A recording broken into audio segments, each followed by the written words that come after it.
Hey, good morning, everyone. It is November 12th. I want to talk about the significance of things that happened yesterday and what we're probably going to see through the rest of November through the full moon in Scorpio, which is on the 20th.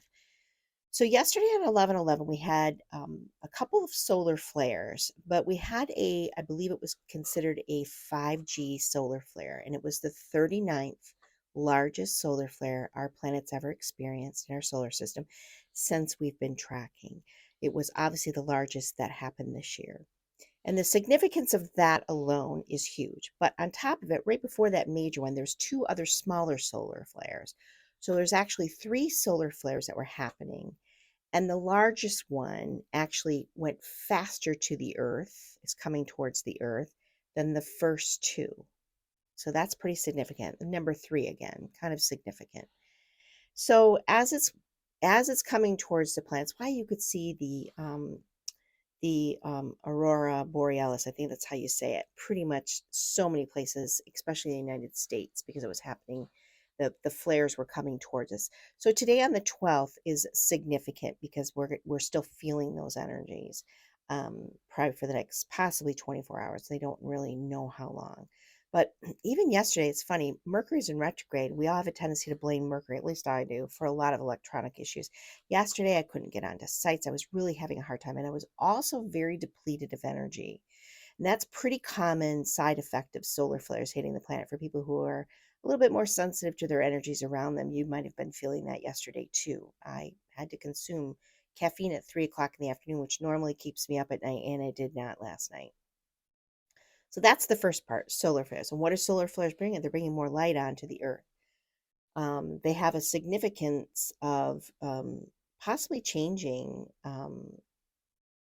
experiences within our own body. It's plasma. We have plasma. So there is a huge significance in how much light is being given to the earth and how much we can take in. I will say, asking for that energy to enter you very gently, I would definitely set that intention for yourself if that feels right.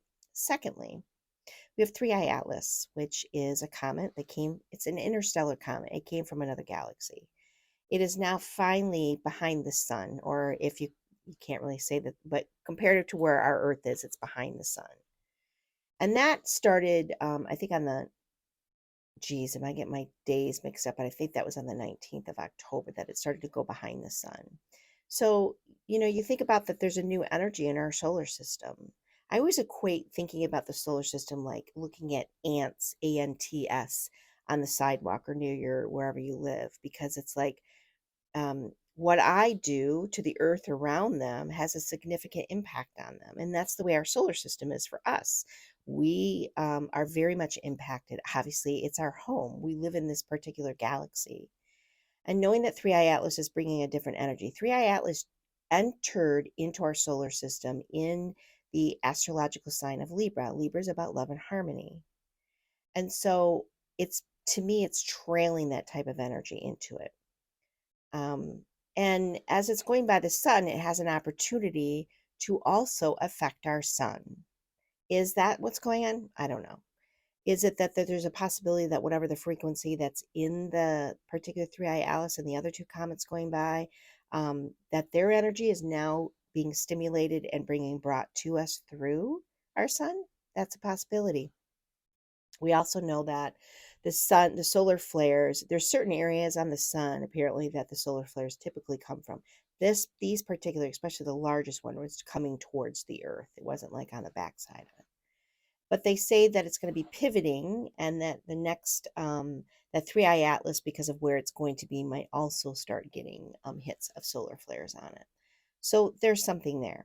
Then when you look at the astrology and we understand that Pluto, Neptune, and Uranus are all in what we would call a little triangle out in the sky, which means they're impacting one another. They're major planets, they're outer planets. They have significance on the entire world. And you think about Uranus going back into Taurus. Um, it could be vile moments, not vile. There's a different word. What's the word?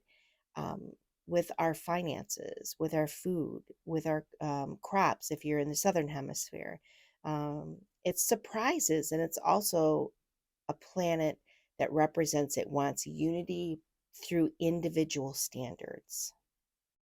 Then we've got it saying, hey, how's it going, Neptune? And Neptune's like, hey, I just went back into my sign of Pisces. Again, these both are at 29 degrees. They're anaretic degrees. They are very powerful in these stations.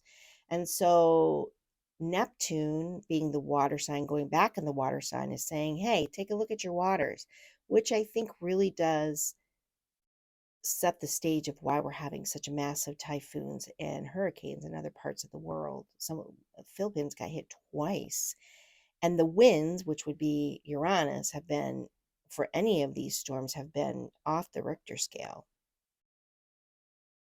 And it's going back into Pluto. It's about creativity. It's about, what can you dream up? What can you imagine? What illusions do you guys need to burst through? What addictions do you have that you need to fix? All of that's coming forth for everybody. And then they're all saying, hey, Pluto, across the way. And Pluto's like, and we got to transform it and we're going to go deep with it so that you can be that phoenix rising up. So when you combine all that together, that's happening for all of us, and then you add in a solar flare, a major solar flare, we're talking about a major significant energetic shift on our solar system and on our Earth. So what do we do about it? What can we utilize? Well, I would take a look at to see what is the illusion. Are there illusions that still need to be broken apart? And there are tons that are still breaking apart, and we're going to start to see even more of them. We're going to see some seismic activity happening in different ways. People are going to start to feel a little bit more on edge. We've got Mercury in retrograde on top of it. So it's our job to use the energies of love and harmony and balance. It's our time to rise up as people who understand the potency of what your thoughts and emotions are, to take a stand in, this is what I desire. This is what I need to work through in order for this new light to appear in me, in my body, possibly turning on some new DNA for ourselves. Who knows? Who knows what's going to happen with all this? We can only say that this is what we're feeling, or these are the insights that we have, or proof from past times. But we're sitting in a big marker. And so I think, hold on. Excuse me. So I think that for all of us who are consciously awake and aware, um, meditate, get out in nature, ground yourself, set those intentions, get ready for the new moon in Scorpio, because she gonna be a doozer. um, we're in the season of Scorpio. It's about transformation. It's about going so deep into something that you'll never come out the same way that you entered. Your everything can change. Your emotional awareness, your healing, your the depths of who you are being looked at.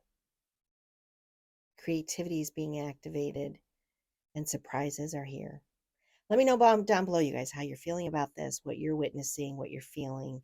Yeah, many blessings.